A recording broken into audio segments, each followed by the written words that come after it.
Man, get up here in the Zoloft to get your head right. Hey, what's up, sinners? Let's see what we can do with the mystery concerning the gates of hell. So let's check out Matthew 16:18, where it says, "And I tell you that you are Peter, and on this rock I will build my church, and the gates of hell will not overcome it." When you say hell, you gotta say hell. Like it burns your booty a little bit. Ow, hell. The word in Greek that overcome falls under is katisuo. And I probably butchered the hell out of the way that's pronounced. Which includes in its meaning to prevail against, overpower, or get the upper hand. Now what's flipping weird about this is that gates are usually used as a means of defense. Heck, you can't even say defense without saying fence. But this gate ain't a defense gate. This gate is used as a means of offense.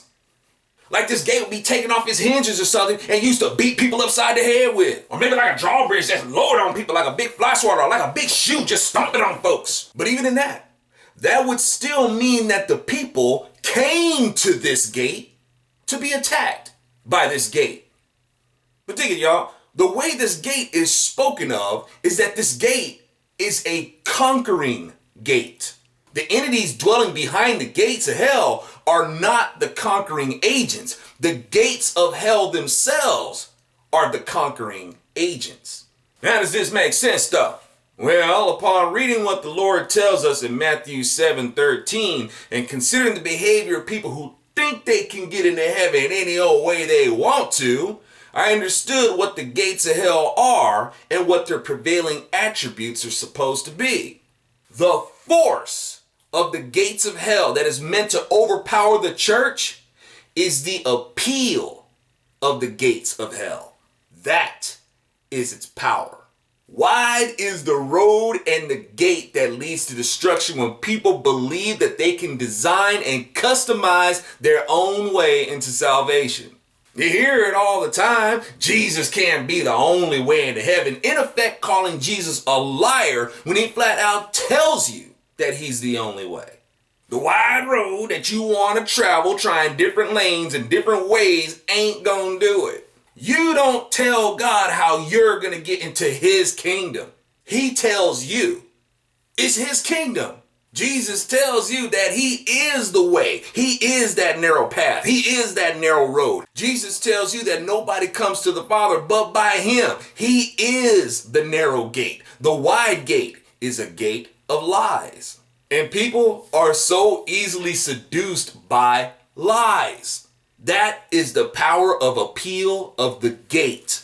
And the appealing lie is you don't need Jesus for your salvation. You can be immortal on your own. Paradise can be attained by your own merits or by following whatever other religion or philosophy that is out there.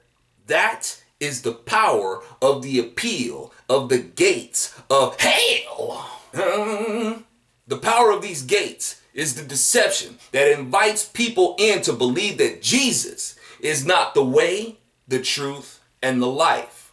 And once you've entered into this way of thinking, then you have entered the gates, and that is the gateway to hell.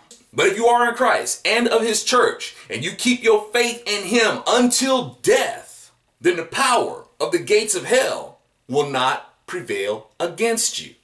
Hell! You won't be deceived because the truth is in you. The power and the appeal of the gates of hell projects the image that says God is not real. And if he is real and so good and so powerful, why doesn't he stop the pain and suffering and the wickedness? Why did he let a family get killed or a little kid get cancer and little kids go hungry? This is what it shows you.